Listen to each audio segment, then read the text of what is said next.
ایک مسلمان کا جس طرح اللہ تبارک و تعالیٰ کے ساتھ ایک گہرا، مضبوط اور سب سے مستحکم رشتہ ہوتا ہے، اور جس طرح اس کا سب سے مضبوط اور مستحکم رشتہ نبی کریم صلی اللہ تعالیٰ علیہ وسلم کی عالی مرتبت بارگاہ کے ساتھ ہوتا ہے، ان مضبوط رشتوں کے ساتھ ساتھ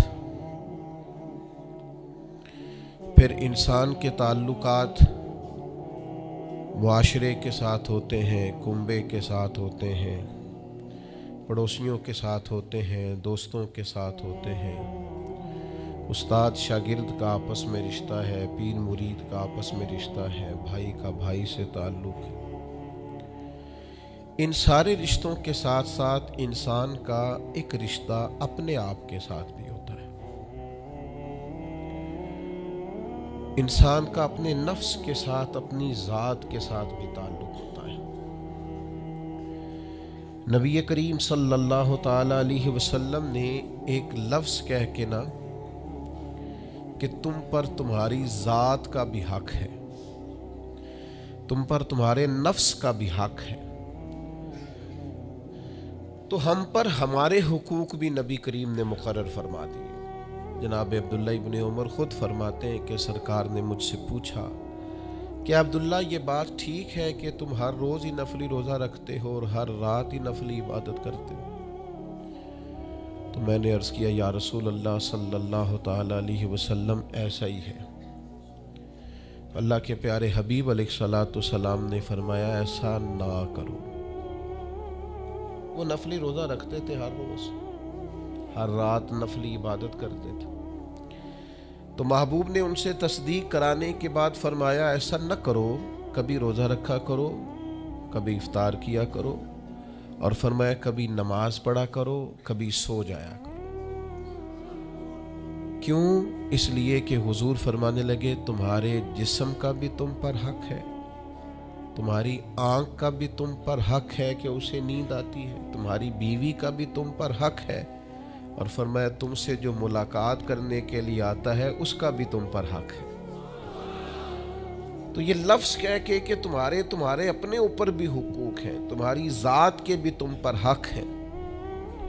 بعض لوگ تصوف اور طریقت کے نام پر بہت مشکل باتیں کرتے ہیں اور بہت مشکل باتیں سناتے ہیں، اور بعض لوگ پھر ان باتوں کا بڑا سخت اور مشکل معنی بھی لیتے ہیں کہ بڑی شدید جد و جہد کرنی چاہیے، ہمیشہ راستہ وہی اختیار کرنا چاہیے جو مشقت والا ہو، ہمیشہ وہی کام کرنے چاہیے جن کے اندر زیادہ دشواری ہو۔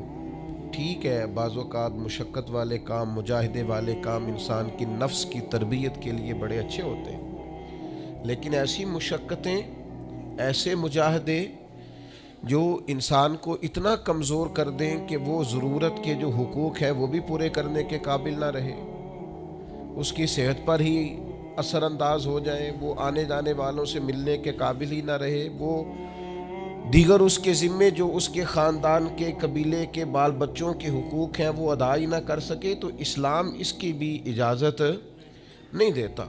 خود ساختہ تصوف اور خود ساختہ طریقت کا جو مفہوم لوگوں نے بنا لیا ہے وہ مفہوم بھی درست نہیں ہے۔ ہمارے بزرگ تھے شیخ المشائخ اور استاذ الاساتذہ حضرت شیخ محمد تحسین رضا خان صاحب بریلوی رحمۃ اللہ تعالی علیہ، 50 سال کے لگ بھگ انہوں نے درس حدیث دیا ہے۔ تو میں ان پر ایک مضمون لکھ رہا تھا، میں نے ان سے عرض کی حضور آپ تہجد پڑھتے ہیں؟ فرمانے لگے نہیں، میں عشاء جماعت سے پڑھتا ہوں، اس کو بھی سالوں بیت گئے، اور میں فجر جماعت سے پڑھتا ہوں، یہ بھی میری زندگی کا معمول ہے، لیکن میں سحری کے وقت اس لیے نہیں اٹھ پاتا کہ مجھے صبح 8 بجے بیٹھ کر بچوں کو درس حدیث پڑھانا ہوتا ہے، عشاء کے بعد مجھے مطالعہ کرنا ہوتا ہے، تو میں سمجھتا ہوں یہ بھی میرے لیے نفلی عبادت ہے، لہٰذا میں رات کو بھی کتاب و سنت دیکھتا ہوں اور سارا دن بھی کتاب و سنت پڑھاتا ہوں، امید ہے میرا رب مجھے تہجد کا اجر بھی عطا کرے گا۔ عزیز دوست آپ یاد رکھیے گا، اس کو سمجھیے گا کہ ہمارے ہاں بعض لوگ بعض چیزوں کو زیادہ دشواری بنا لیتے ہیں۔ فلاں آدمی کو میں نے کبھی نفل پڑھتے نہیں دیکھا، یہ طریقت نہیں کہ آپ نے اسے نفل پڑھتے نہیں دیکھا تو وہ صوفی نہیں۔ آپ یہ بتائیے کبھی فرض چھوڑتے تو نہیں دیکھا، کبھی اسے ضروریات دین کو چھوڑتے تو نہیں دیکھا۔ اور نفل تو ویسے بھی انسان کا رب سے ذاتی معاملہ، ہو سکتا ہے سامنے والا چھپ کے پڑھتا ہو سکتا ہے وہ کسی ایسے لمحے میں پڑھتا ہو جب وہ سمجھے کہ اس وقت مجھے تنہائی میسر ہے۔ تو حضور نے فرمایا تمہارے نفس کا بھی تم پر حق ہے۔ جن جن چیزوں کو اللہ رسول نے جائز قرار دیا ہے وہ کوئی شخص بھی استعمال کرتا ہے تو اس کو کوئی شخص ناجائز کر سکتا نہیں، کسی کو بھی اس کا اختیار اور حق حاصل نہیں ہے۔ بلکہ صحیح بخاری کے اندر سیدہ عائشہ صدیقہ رضی اللہ تعالی عنہ کی ایک روایت موجود ہے۔ آپ فرماتے ہیں نبی پاک صلی اللہ تعالی علیہ وسلم نے کوئی کام کیا، بعد میں رخصت دے دی، اجازت دے دی، فرمایا چاہے کرو چاہے نہ کرو، نہ کرنے کی اجازت دے دی، پہلے سرکار نے کیا۔ تو بعض لوگ ایسے تھے جنہوں نے اس رخصت سے فائدہ نہیں اٹھایا، وہ کام کرتے رہے، حضور نے اجازت دی تھی لیکن انہوں نے اس اجازت سے فائدہ نہ اٹھایا۔ تو نبی کریم علیہ السلام کو جب اس بات کا علم ہوا تو محبوب نے اللہ کی حمد کی اور حضور فرمانے لگے یہ بعض لوگوں کو کیا ہو گیا ہے کہ وہ ان کاموں سے بچتے ہیں جو میں کرتا ہوں، یعنی جس رخصت اور گنجائش پر میں عمل کر رہا ہوں اللہ کا محبوب ہو کے، وہ اس چیز کو چھوڑ رہے ہیں، اس سے احتراز برت رہے ہیں حالانکہ میں اجازت دے رہا ہوں۔ اور پھر اللہ کے حبیب علیہ السلام نے کیا خوبصورت انداز میں اس سارے مفہوم کو اتنا سمیٹا کہ اس کو ہمیشہ کے لیے بند کر دیا۔ اللہ کے محبوب فرمانے لگے مجھے اللہ کی قسم میں تم سب سے زیادہ رب کو جانتا ہوں اور میں تم سب سے زیادہ اللہ سے ڈرتا ہوں۔ تو جب میں کسی گنجائش پہ عمل کر رہا ہوں، جب میں کسی ضرورت پر عمل کر رہا ہوں، تو یہاں ایک دوست تشریف لائے ہمارے پاس تو وہ ہمیں مشورہ دینے لگے کہ آپ کے ہاں بچوں کو چھٹی ہوتی ہے تو وہ تقریباً 1.5 دن بنتا ہے، ظہر کی نماز کے بعد ہفتے کو وہ چلے جاتے ہیں اور اتوار کا سارا دن وہ چھٹی میں رہتے ہیں، تو یہ 1.5 دن پورا ان کا ضائع ہوتا ہے۔ تو یہ تو معاملہ ٹھیک نہیں ہے، اس طرح تو ایسا ہونا کہ مدارس دینیہ میں کیا کام ہے چھٹی کا۔ تو میں نے ان سے کہا ہو سکتا ہے مدرسے کے طالب علموں کو بھی نیند آتی ہو سکتا ہے ان کا بھی کبھی کسی گراؤنڈ میں جا کے کھیلنے کو جی چاہتا ہو سکتا ہے یہ بھی اسی طرح کے لوگ ہوں جس طرح کے عام بچے ہوتے ہیں، ہو سکتا ہے وہ ساری خواہشات ان کے اندر بھی پائی جاتی ہوں جو باقی لوگوں کے اندر پائی جاتی ہیں۔ آپ وہ پابندیاں کیوں لگاتے ہیں جو پابندی اللہ رسول نے نہیں لگائی؟ جس چیز کو شریعت نے بین نہیں کیا ہم کون ہوتے ہیں اس کو بین کرنے والے؟ سمجھیں؟ ہاں ایک بات ضرور ہے، ہم اپنے وجود کے مالک نہیں ہیں، اس کا مالک اللہ ہے، وہ خالق ہے ہم مخلوق ہیں، وہ معبود ہے ہم اس کے عابد ہیں، وہ ہمارا مالک ہے۔ ہمیں اپنے نفس کو اپنے وجود کو اس کی فرما برداری میں رکھنا۔ نفس کے حق کا یہ مطلب نہیں ہے کہ خواہش نفس میں اگر کوئی ناجائز چیز پیدا ہوتی ہے تو اس کی تکمیل کے لیے بھی ہم دوڑ پڑیں گے، اس کی شریعت کے اندر اجازت نہیں ہے۔ اجازت اس بات کی ہے کہ جن چیزوں کو شریعت نے جائز قرار دیا ہے آپ اگر ان کا حصول چاہتے ہیں، آسانی چاہتے ہیں تو آپ ضرور ان کو اختیار کریں، کوئی منع والی بات نہیں ہے۔ میں نے کہا بعض لوگ بعض چیزوں پر شدت کرتے ہیں، یعنی نبی کریم علیہ السلام کے صاحبزادہ گرامی حضرت ابراہیم علیہ السلام کا وصال ہو گیا تو نبی کریم کی آنکھوں میں آنسو آ گئے۔ تو ایک شخص نے حضور سے کہا یا رسول اللہ آپ بھی روتے ہیں، آپ تو صبر کا درس دیتے ہیں۔ تو نبی کریم نے فرمایا یہ جو آنسو نکل آئے ہیں یہ بیٹے کی محبت کی علامت ہے، باقی فرمایا میرے دل اور زبان پر وہی ہے جس سے میرا رب راضی ہوتا ہے، میں اللہ سے کوئی شکوہ نہیں کر رہا، اس کی تقدیر پر راضی ہوں، لیکن یہ کہ جو انسان پر اللہ تعالیٰ نے کچھ فطری محبت رکھی آپ اس کو بھی قبول نہیں کرتے بعض لوگ، تو کچھ لوگ بعض لوگوں پر زیادہ شدت کرتے ہیں، بعض لوگ بعض چیزوں کے معاملے میں زیادہ شدت کا. حضرت عمر کو نبی پاک نے کچھ نذرانہ دینا چاہا, ہدیہ دینا چاہا. ایک ہے آپ کسی سے مانگتے ہیں, ایک ہے کوئی آپ کو دیتا ہے. ان دونوں باتوں میں وہ جو تحفہ لینا دینا ہے اسے تو حضور نے فرمایا محبت بڑھتی ہے. تو حضرت, یہ صحیح بخاری میں موجود ہے, نبی کریم نے کچھ دیا تو حضرت عمر عرض کرنے لگے نہیں یا رسول اللہ ضرورت نہیں. تو محبوب نے فرمایا جو بن مانگے ملے وہ تو اللہ کی طرف سے. وہ ایک صاحب مجھے کہنے لگے فلاں صاحب کہتے ہیں ہم چندہ نہیں مانگتے. تو میں نے کہا وہ زیادہ نیک ہونا چاہتے ہیں, کوئی حرج والی بات نہیں. وہ چندہ نہیں مانگتے, وہ زیادہ پرہیزگار ہونا چاہتے ہیں, زیادہ آگے بڑھنا چاہتے ہیں. ورنہ نبی پاک نے تو اعلان کیا ہے کہ تبوک پہ جانا ہے, مجاہدوں کو چندے کی ضرورت ہے. اعلان کیا کہ نہیں کیا رسول پاک نے؟ تو آپ کس کو علماء کی توہین کا پہلو بنائیں گے؟ رسول اللہ صلی اللہ علیہ وسلم نے اعلان نہیں فرمایا؟ اگرچہ مالک کے کل ہیں لیکن حضور نے اعلان کیا. اور قرآن مجید میں تو کفار نے شکوہ کیا ہے کہ رب ہم سے مانگتا ہے معاذ اللہ. اس کا معنی یہ ہے کہ اللہ فقیر ہے, ہم غنی ہیں. یا آپ 28ویں پارے میں دیکھ لیں کہ رب کہتا ہے قرض حسنہ دو, تو آپ کیا معاذ اللہ یہ آیتیں دے کے اللہ پر تنقید کریں گے؟ معاذ اللہ ثم معاذ اللہ, نقل کفر نباشت کہ اللہ لوگوں سے کہتا ہے میرے راستے میں خرچ کرو, اور ایک جگہ نہیں جگہ جگہ کہتا ہے. آپ کچھ زیادہ نیک ہونا چاہتے ہیں؟ یعنی جس بات کا اللہ اعلان کر رہا ہے وَمِمَّا رَزَقْنَاهُمْ يُنْفِقُونَ, جو میں نے تمہیں دیا ہے میری راہ میں خرچ کرو, جس کا حضور اعلان کر رہے ہیں.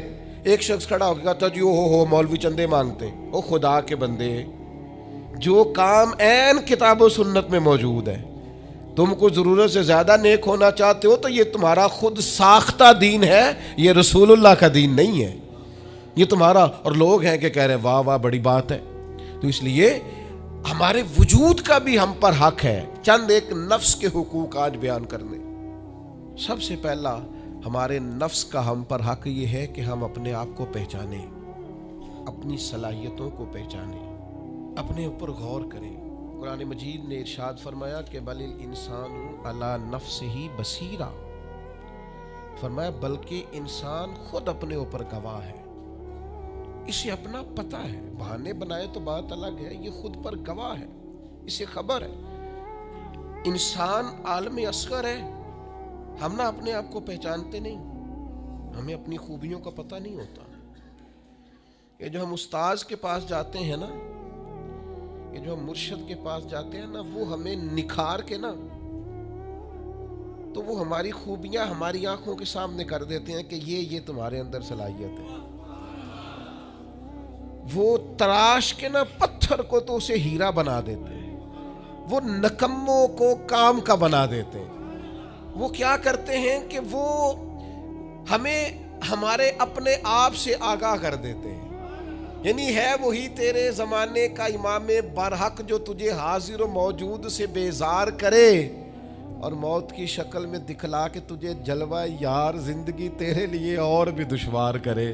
وہ جو تیرا جینا اوکھا کر دینا, مشکل نہیں میں کہتا, اگرچہ اردو ہے لیکن مشکل اور اوکھا, یہ اوکھا ذرا زیادہ وزنی ہے. جو جینا اوکھا کر دے وہ درویش ہوتا ہے, جو تیرے لیے مشکل کر دے. بھائی اپنے آپ کو پہچانے, اپنے اوپر غور کریں. اللہ تعالیٰ نے بنایا ہے اور بنانے والا کہتا لقد خلقنا الانسان فی احسن تقویم. بنانے والا کہتا ہے میں نے تجھے بڑی بہترین ساخت میں بنایا. او انسان میں نے تجھے بڑا ہی سونا بنایا. کوئی تیرے ناک پر تنقید کرے تو کرے, تم کہے تجھے پتہ نہیں یہ چاہت کس کی ہے, میں مرضی سے نہیں بنا, یہ بنانے والے نے بنایا ہے. اس نے تجھے سونا بنایا, تو اپنے آپ کو پہچانتا ہی نہیں. تو جو ہے نا خدا جانے بلندی ہے کہ پستی پر جہاں میں ہوں وہاں کوئی نہیں ہے. تو اپنے قد سے بھی پیار کر, تو اپنے رنگ سے بھی پیار کر, تو اپنے وجود کی ساخت سے بھی پیار کر. اور پھر وہ کہتا ہے تجھے بنایا, باقی سارا کچھ تیرے لیے بنایا. وَالَّذِي خَلَقَ لَكُم مَّا فِي الْأَرْضِ جَمِيعًا, رب کہتا ہے زمین میں جو کچھ ہے نا میں نے سارا تیرے لیے بنایا. تجھے اللہ رسول کے لیے بنایا ہے, اور باقی زمین میں جو کچھ ہے وہ سارا تو پہچانتا ہی نہیں. یہ ہر چیز مسخر ہے تیرے سامنے. اتنا بڑا ہاتھی ہوتا ہے اور ایک عام آدمی ہلکی سی چھڑی لے کے اسے چلا رہا ہوتا ہے. اونٹ کتنا لمبا چوڑا وزنی ہوتا ہے لیکن ایک عام آدمی اس کے ناک میں نکیل ڈال کے اسے گھما رہا ہوتا ہے. کتنی بڑی بھینس ہوتی ہے لیکن چھوٹے سے بچے نے مہار پکڑی ہوئی ہوتی ہے. ایک عام آدمی پائلٹ بن کر جہاز پہ بیٹھتا ہے اور منوں ٹنوں کے حساب سے وزن ہے، افراد ہے، لیکن ہواؤں پر سواری کر کے اسے چیرتا ہوا وہ مہینوں کی منزلیں گھنٹوں میں طے کر کے کراس کرتا ہے. تسخیر کائنات کے لیے تجھے بنایا ہے، تو سو رہا ہے، تو جاگتا ہی نہیں، تو اپنے آپ کو پہچانتا ہی نہیں. اقبال سے کسی نے کہا میں رب تک جانا چاہتا ہوں، تو اقبال کہنے لگے عجب نہیں کہ خدا تک تیری رسائی ہو، پر تیری نظر سے تو پوشیدہ ہے آدمی کا مقام. تو بندے کے مقام کوئی نہیں سمجھ سکا ابھی تک. من عرف نفسہ فقد عرف ربا. درویش کہتے ہیں جو اپنے آپ کو پہچان گیا وہی تو اپنے رب کو پہچان گیا. اپنی قدر کو پہچانے، اپنی اہمیت کو پہچانے. آپ کے اندر بڑی صلاحیتیں پنہا ہیں. چھوٹی چھوٹی باتوں میں پریشان ہو گئے، کام نہیں ملتا، کاروبار نہیں چلتا، اور تیرے پاس بڑا کچھ ہے یار، کام نہیں بھی ملتا. تو اگر وقتی طور پر کوئی حالات خراب ہے تو اپنا قد کاٹ تو دیکھ، اپنا حسن تو دیکھ، اپنی سوچ تو دیکھ، تفکرات تو دیکھ. تجھے بنانے والے نے کوئی کمی چھوڑی نہیں، اس نے کمال کر دیا ہے، قدرت نے رنگ بھر دی ہے تیرے وجود میں. کبھی تو اپنے رب کے شاہکار ہونے کی نظر سے اپنے آپ کو دیکھے، تجھے اپنے آپ سے پیار ہو جائے، تجھے اپنے آپ سے محبت ہو جائے. وہ میں کبھی تنقید کیا کرتا تھا کہ یہ جوان شیشوں اور آئینوں کے سامنے بڑی دیر تک کھڑے رہتے ہیں. تو ایک دن ایک سادے سے بزرگ مجھے کہنے لگے یہ جو آئینے کے سامنے کھڑا ہے نا، یہ بھی رب کی تخلیق کوئی دیکھ رہا ہے. یہ کہہ رہا ہے کریم نے کمال نہیں کر دیا مجھے بنانے والا، حد نہیں کر دی. کیا حسن کے جلوے، کیا خوبصورتی اور کیا نورانیت اس نے پیدا کی ہے انسانی. اور پھر یہ جو دیا بن مانگے دیا. ایک بات یہ کہ اپنے نفس کو پہچانے، اور دوسری بات یہ ہے کہ عزت نفس کا بھی خیال کریں، اپنے آپ کو رسوا نہ کریں. اللہ نے عزت دی ہے تو اپنے آپ کو ذلت کی جگہ پر کھڑا نہ کریں، تہمت والی جگہ پہ اپنے آپ کو کھڑا نہ کریں، کبھی اپنے آپ کو اتنا کمزور نہ کریں. جھکنا ہے رب رسول کے سامنے، بلا وجہ دنیا داروں کے، سیٹھوں، نوابوں کے اور وزیروں مشیروں کے سامنے اپنے آپ کو رسوا نہ کریں. کسی کی گاڑی کے پیچھے بھاگ کے اللہ کی دی ہوئی شان کو کمزور نہ کریں، ذلت کی جگہ پہ اپنے آپ کو کھڑا نہ کریں. شریعت اسلامیہ نے مومن کا وقار کیا بیان کیا. رب کریم نے فرشتوں سے جب مشورہ کیا تھا نا بندہ بنانے کے لیے، انسان کی تخلیق کے لیے، تو وَإِذْ قَالَ رَبُّكَ لِلْمَلَائِكَةِ إِنِّي جَاعِلٌ فِي الْأَرْضِ خلیفہ. اللہ نے فرشتوں سے فرمایا میں زمین پہ اپنا نائب بنانا چاہتا ہوں. اوہو، کبھی آپ اس کو سمجھ جائیں نا کہ یہ عزت کا تاج کیا ہے. رب کہتا ہے میں نے تجھے زمین پر اپنا خلیفہ بنایا ہے، تو نائب ہے میرا. اور کتنا تو پروقار ہے اور تو کتنا طاقتور ہے انسان، تیرے اندر کتنی صلاحیتیں ہیں. سورہ احزاب میں اللہ کریم فرماتے ہیں رب نے اپنی امانت زمین و آسمان پر رکھنی چاہی تو زمین و آسمان نے انکار کر دیا اللہ کی امانت کو اٹھانے سے. وَحَمَلَهَا الْإِنسَانُ، اور انسان نے اس امانت کو اٹھا لیا. کہا مالک میں تیری امانت اٹھاؤں گا، میں تیرا نام لے کے گلیوں میں گھوموں گا، میں تیری توحید کے ڈنکے بجاؤں گا. حضرت انسان نے کہا میں تیرے نام کے نعرے لگاؤں گا، میں تیری عبادت کروں گا، میں تیرے لیے نکلوں گا، میں تیرے لیے خیرات کروں گا، میں تیرے رستے میں اپنی صلاحیت. وَحَمَلَهَا الْإِنسَانُ، انسان نے امانت اٹھائی اور کہا مالک میں نکلوں گا تیرے نام کی سربلندی کے لیے، میں تیرے نام پر جہاد کروں گا. اگر جان دینی پڑی تو دعائیں مانگ مانگ کے کہوں گا مالک میں تیرے رستے میں شہید ہونا چاہتا ہوں. اللہ کی امانت کو حضرت انسان کیوں اپنے آپ کو رسوائی والی جگہ پہ کھڑا کرے، کیوں کمزور کرے. بہت پہلے کہا تھا، فقیر آدمی ہوں، جو باتیں کہتا ہوں کوشش کرتا ہوں سوچ سمجھ کے کہوں. بہت پہلے کہا تھا میں نے کہ جو اپنی برادری کو بڑا جانتا ہے اس کی زیادتی نہیں، زیادتی اس کی ہے جو اپنی برادری کو سب سے چھوٹا جانتا ہے. تو بڑا نالائق ہے، تو کہتا ہے میں چھوٹی برادری میں پیدا ہوا ہوں. تو مرضی سے پیدا ہوا ہے، یہاں تجھے تیرے رب نے پیدا کیا ہے. جو ماں تیرے، میں نے ایک دفعہ کہا کچھ دوستوں سے، کہنے لگے کدھر جا رہے ہیں؟ میں نے کہا اپنے والد صاحب کے مزار پہ. کہنے لگے پیر تھے؟ میں نے کہا نہیں. عالم تھے؟ میں نے کہا نہیں. کسی بہت بڑے ادارے میں کسی صدر نشین کی سیٹ پہ بیٹھتے تھے؟ میں نے کہا نہیں. وہ ٹریکٹر پر بیٹھ کر کھیتوں میں ہل چلاتے تھے، شام کو بھینسوں کا دودھ دھوتے تھے. وہ کسان تھے، وہ محنت کرتے تھے. پھر وہ تاجر تھے، چھوٹی سی تجارت کرتے تھے. لیکن مجھے اگر کوئی کائنات میں پوچھے گا نا خوش نصیب کتنے ہو، تو میں کہوں گا میں نے اس طرح کا باپ نہیں دیکھا جس طرح کا اپنا باپ دیکھا. اس لیے کہ میری شخصیت میں اگر کوئی نکھار ہے تو سب سے زیادہ رنگ میرے ابا جی کے بھرے ہوئے. تو میں کیسے انکار کروں؟ سب سے زیادہ ان کے دیے ہوئے رنگ ہیں شخصیت کے اندر، ماں باپ کے. او بھائیوں، ناز کے ساتھ زندگی گزاری جاتی ہے. کبھی اپنے آپ کو رسوائی والی جگہ پہ کھڑا نہ کریں، کبھی اپنے آپ کو کمزور نہ کریں. مضبوط رہیں، طاقتور رہیں. اور تیسری بات، ایک تو اپنے نفس کو پہچاننا ہے، دوسرا اپنی عزت کرنی ہے. کس کی عزت کرنی ہے؟ اپنی عزت کرنی. تکبر نہیں کرنا، اپنی عزت کرنی ہے. عربی کے کسی شاعر نے کہا تھا جو اپنی عزت نہیں نہ کرتا اس کی عزت بھی کوئی نہیں کرتا. اب وہ آپ نے ایک عام محاورہ سنا ہوگا، اپنی عزت بندے کے اپنے ہاتھ میں ہوتی ہے. اس کا معنی کیا ہے؟ آپ کبھی بھی کوئی ایسا کام نہ کریں جس سے آپ کی ذلت ہو. آپ اپنی عزت کریں، آپ اپنی تکریم کریں، آپ اپنے وقار کو بلند رکھیں. آپ کبھی بھی اپنے لہجے کو، معیار کو کمزور نہ ہونے. آپ فکری توانائی کا ہمیشہ مظاہرہ کریں، طاقتور رہیں، کمزور نہ پڑے کبھی بھی. اور تیسرا یہ ہے کہ اپنے نفس کی تربیت کریں. جس طرح انسان اپنے وجود کی نشو و نما کرتا ہے نا، وہ کہتا ہے یہ کھاؤں گا تو طاقت ہوگی، یہ کھاؤں گا تو بیمار ہوں گا، یہ کھاؤں گا تو میں فریش رہوں گا، یہ کھانے سے میری طبیعت میں درد ہوگی.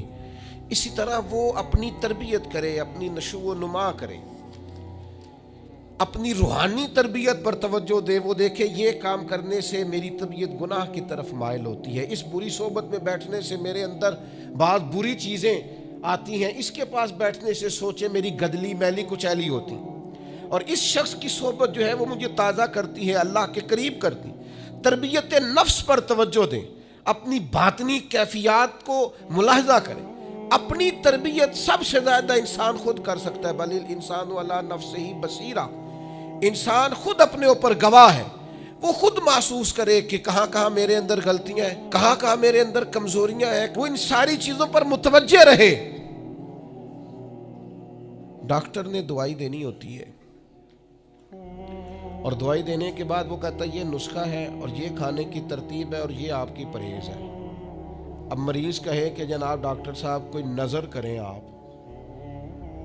تاکہ میں نہ نظر سے ٹھیک ہو جاؤں، تو ڈاکٹر کہے گا میری نظر یہی ہے جو میں نے نسخہ لکھا ہے نا، یہی نسخہ ہے، یہ دوائی کھائیں. یہ وہ لوگ آتے ہیں پیر صاحب کے پاس، کہتے ہیں کوئی نظر کریں میں نیک ہو جاؤں. بھی پیر صاحب نے نسخہ بتایا نا، 5 نمازیں پڑھو، نماز کے بعد یہ والا ذکر کرو. پیر صاحب نے بتایا نا اس کام سے پرہیز کرو، تو آپ ان بات مانیں، انشاءاللہ اللہ شفا عطا فرمائے گا. آپ اس نسخے پر، وہ پیر فیض الحسن شاہ صاحب رحمۃ اللہ علیہ آلو معاد شریف والے فرمایا کرتے تھے، مرید کہندے نے سانو نمازاں نہ پڑھاؤ، اللہ اللہ نہ کراؤ، ایویں ہی پہنچاؤ. تو کہتے یہ ایویں والا کام ہو سکتا؟ جو شریعت کے احکام ہے وہ تو سارے کرنے پڑتے ہیں. اور پھر لوگوں کو نا ایسے موقع پہ بابا بلے شاہ جی یاد آ جاتے ہیں. کہتے بلے شاہ نو مرشد ملے ہے تے انہیں ایویں ہی جا بخشایا ہے. او نا 300 پہلی زمین ہوندی سی بابے بلے شاہ دی، انہیں ساری دیتی دی اللہ دی راہ وچ. ایویں جڑا جے نا وہ اے والا ایویں جے. نیرا شیر نہ پڑھو، پیچھے پلٹ کے دیکھو تو صحیح اس شخص نے کمال کیا کیا کیا. مجھے اتنا نظر آ رہا ہے وہ بلے شاہ نو مرشد ملیا جنہیں ایویں جا بخشایا، وہ ایویں ان کی عاجزی ہے، وہ ان کی عاجزی ہے، وہ انکساری ہے. وہ کہتے ہیں کہ مجھے بہت زیادہ مشقت نہیں کرنی پڑی، ایک ہی مرشد سے سارا کچھ مل گیا ہے. یہ اس بات کا ترجمہ ہے. یہ اس کی تشریح ہے. من مانی باتیں، من مانی آپ تربیت اپنی کریں، اپنے اوپر غور کریں. اور چوتھا، ہمارے نفس کا ہم پر حق یہ ہے کہ اپنے نفس کا احتساب کریں، اپنے نفس کو اللہ کی رضا کے مطابق ڈھالیں، اس کا محاسبہ کریں. جو لوگ حساب کتاب نہیں نہ رکھتے، ہمارا ادارہ ذرا بڑا ہوا ہے تو ہم نے اسپیشل اکاؤنٹ میں پکا بندہ رکھ لیا ہے. پہلے ایک دوست کام کرتے تھے رضاکارانہ طور پر، شام کو بیٹھتے حساب کتاب کر دیتے. کمیٹیوں میں ایک شخص کیشیئر ہوتا ہے. پھر اب ادارہ بڑا ہو گیا، نظم بڑا ہو گیا، کام بڑا ہو گیا. اب وہ ایک آدمی شام کو اگر بیٹھے گا تو کرے گا نہیں، تو مستقل ایک صاحب ہیں جو ڈیوٹی کرتے، نظام کو دیکھتے. کیونکہ اگر حساب کتاب نہ رہے تو چیزیں ٹھیک چل سکتی. سب سے زیادہ وہ تاجر ناکام ہوتا ہے جو کمائی کرے اور خرچ کا حساب ہی نہ رکھے، جس کو پتہ ہی نہ ہو آمدن خرچ میں بیلنس کیا ہے. اس لیے حضرت عمر رضی اللہ تعالیٰ عنہ ارشاد فرماتے ہیں اپنا حساب کرو اس سے پہلے کہ قیامت میں تمہارا حساب کیا جائے. اپنے نفس کا محاسبہ ضرور. ہم نہ ساری زندگی دوسروں کا حساب کرتے رہتے ہیں، فلاں کہاں سے کماتا ہے، کہاں کھاتا ہے، کہاں پہنچ گیا، کون سی سیاست کی، کس کے پاس اٹھتا بیٹھتا ہے، کہاں سے آتا جاتا ہے، چلاک بڑا ہے، فلاں سے مل گیا. اور ساری زندگی دوسروں کا خیال رکھتے گزر گئی. اس سے آدھا بھی کبھی اپنا رکھا ہوتا نا تو بات کہاں سے کہاں پہنچ جاتی. محاسبہ نفس کرنا، اور کتنا کرنا ہے، اس نفس کو قابل بنانا ہے. حضرت سیدنا عبداللہ ابن سلام رضی اللہ تعالیٰ عنہ لکڑیوں کا گٹھا، پرانے زمانے کے اندر ایندھن لانا، لکڑیاں اکٹھی کر کے لانا، یہ بھی روزمرہ کی ڈیوٹیوں میں سے ایک ڈیوٹی ہوتی تھی. وہ ڈیوٹی آج کل ہم ماہانہ گیس کا بل دے کے پوری کرتے ہیں. یہاں اب بھی اس کی ایک صورت ہمارے پاس ہے کہ بہت سارے لوگوں نے سلنڈر اٹھائے ہوتے ہیں، گیس بھروانے جا رہے ہیں. تو اس سے کچھ عرصہ پہلے یا آج بھی دیہی ماحول کے اندر بعض لوگ شام کو لکڑیاں اکٹھی کر کے لاتے تھے کہ وہ آئیں گی تو کھانا پکے گا ایندھن کے لیے. حضرت عبداللہ ابن سلام رضی اللہ تعالیٰ عنہ لکڑیاں اپنی پشت پہ رکھے ہوئے ہیں، گھر کی طرف آ رہے ہیں. تو ایک شخص نے آپ سے کہا کہ جناب حد ہو گئی، گھر میں بیٹے بھی موجود ہیں، غلام بھی موجود ہیں، اور آپ یہ کام خود کر رہے ہیں. تو حضرت عبداللہ ابن سلام فرمانے لگے بیٹے بھی موجود ہیں اور غلام بھی موجود ہیں، اور ایک بات اور بھی شامل کر رہا ہوں، اللہ کے فضل سے میرے بچے اور میرے خادم میرے فرما بردار بھی ہیں، بات بھی مانتے ہیں. لیکن فرمانے لگے میرا نفس نہ تھوڑا بڑا ہو گیا تھا. یہ مجھے کہہ رہا تھا تو بہت بڑا آدمی ہو گیا ہے، تو بہت بڑا شخص ہو گیا، تیری بڑی شخصیت ہو گئی ہے. فرمایا یہ جو ذرا لکڑیوں کا گٹھا پشت پہ رکھا ہے نا، یہ رکھا پشت پہ ہے، لیکن ذرا حساب اپنے نفس کا کر رہا ہوں، محاسبہ نفس کر رہا ہوں، اسے سمجھا رہا ہوں کہ اتنا بڑا ہونے کی ضرورت. ہمارے بزرگ فرمایا کرتے تھے آخر تک اپنے استادوں کی بارگاہ میں حاضری دینی ہے. میرے اسا فرمایا کرتے آخر تک اپنے مشائخ سے جڑے رہنا ہے، آخر تک اپنے اساتذہ کے پاس آنا جانا. کچھ لوگ بے نیاز ہو جاتے ہیں نا، خود عالم ہو گئے اب استاد گئے، خود بڑے ہو گئے اب گئے. کہتے تھے آخر تک جانا، اس لیے کہ بعض لوگوں کے پاس جانے سے انسان کو لگتا ہے کہ نہیں مجھ سے بھی بڑے موجود ہیں. ان کے پاس بیٹھنے سے احساس ہوتا ہے کہ میں اتنا بڑا نہیں ہوں. اور بڑا بھی ہمیشہ وہی ہوتا ہے جس کا کوئی بڑا ہوتا ہے، جس کا کوئی بڑا ہی نہیں وہ کیسے بڑا ہوگا. تو اللہ تعالیٰ نے بھی ہمیں قرآن مجید کے اندر یہ حکم دیا، یا ایھا الذین آمنوا اتقوا اللہ ولتنظر نفس ما قدمت لغد. اے ایمان والو اللہ سے ڈرو اور ہر جان حساب کرے، محاسبہ کرے، دیکھے کہ اس نے کل کے لیے آگے کیا بھیجا. کل کے لیے اس اپنا حساب کرنا ہے، محاسبہ نفس کرنا. یہ نفس کا حق ہے. جس طرح کپڑے میلے ہو جاتے ہیں تو آپ پریشان ہوتی ہیں کہ یار یہ میلے ہو گئے بدلنے چاہیے. جوتے ٹوٹ جاتے ہیں تو آپ خیال کرتے ہیں یار مجھے آنا جانا ہوتا ہے، یہ مجھے ٹھیک کرنے چاہیے. تو نفس پر میل کچیل چڑھ جاتی ہے، لوگ حساب ہی نہیں کرتے. باطن سارا گدلا ہو جاتا ہے، لوگ حساب ہی نہیں کرتے. اندر سارا کمزور ہو جاتا ہے، حساب ہی نہیں کرتے. اس نفس کا حساب کرنا ہے، محاسبہ کرنا ہے. اس کا بھی حق ہے. جس طرح آپ کے جسم کا حق ہے کہ لباس ٹھیک ہو، جوتے ٹھیک ہوں، آپ نے غسل کیا ہوا ہو، اس طرح آپ کے نفس کا بھی حق ہے. اس کا حق کیا ہے کہ اسے اتنا ٹھیک کر دے، اتنا محاسبہ کریں، اتنی اس کی عادات بہتر کریں کہ وہ رب کی رضا کے مطابق ڈھل جائے، اللہ رسول کی رضا کے مطابق دھل جائے، نکھر جائے، صاف ہو جائے.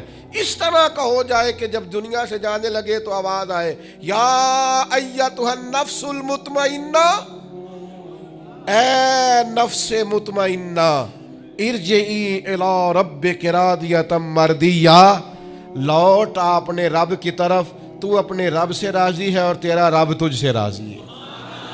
اس نفس کو اللہ کی رضا کے مطابق ڈھال دیں۔ حضرت ابراہیم ابن ادم رحمۃ اللہ علیہ ایک دن مریدوں کے بیچ بیٹھے ہوئے تھے، فرمانے لگے دنیا میں جو کچھ ہوتا ہے میری مرضی سے ہوتا ہے۔ تو سارے مرید آپ کی طرح کے عقیدت مند تو نہیں نہ ہوتے چپ کر کے سن لیں، کچھ سوچتے بھی ہیں، ان کا دماغ فوری طور پر تنقید کی طرف بھی مائل ہوتا ہے۔ جب آپ نے فرمایا کہ دنیا میں جو کچھ ہو رہا ہے میری مرضی سے ہو رہا ہے، تو کچھ لوگ جو تھے ان کی آنکھیں بتاتی تھیں کہ سوال فوری طور پر آ گیا ہے، ذہنوں کو پریشان کر رہا ہے۔ تو ایک صاحب نے کہہ لیا حضور یہ بڑا دعویٰ ہی نہیں، دنیا میں جو ہو رہا ہے میری مرضی سے ہو رہا ہے۔ فرمانے لگے اصل بات نہیں نا، تم نے آگے پوچھا ہی نہیں، میں بتانے لگا تھا۔ تم پر کچھ لوگ پریشان جلدی ہو جاتے، اگلا صفحہ پڑھتے نہیں پچھلے پہ ہی پریشان ہو جاتے۔ کہا دنیا میں جو کچھ ہو رہا ہے میری مرضی سے ہو رہا ہے، اور میری مرضی وہی ہے جو میرے رب کریم کی مرضی ہے۔ میں نے اپنی مرضی اللہ کی مرضی میں فنا کر دی ہے، لہذا جو کچھ بھی ہو رہا ہے چونکہ میری مرضی وہی ہے جو میرے یا ایتھا النفس المطمئنہ ارجعی الی ربک راضیۃ مرضیہ، اے نفس مطمئنہ لوٹ اپنے رب کی طرف، وہ تجھ سے راضی ہے اور تو فادخلی فی عبادی، آجا میرے خاص بندوں میں داخل ہو، وادخلی جنتی، آنا میں نے تیرے لیے جنت تیار کی ہے، میری جنت میں داخل ہو جا۔ لیکن کیا کرنا ہے؟ نفس مطمئنہ، کون سا؟ ایسا نفس تیار کرنا ہے جو اللہ سے راضی ہو اور اللہ اس سے راضی ہو۔ اس کا محاسبہ کر کے اس طرح کا بنا لیں کہ یہ اس طرح کا ہو جائے کہ جس طرح اللہ اس سے راضی ہے اور یہ اللہ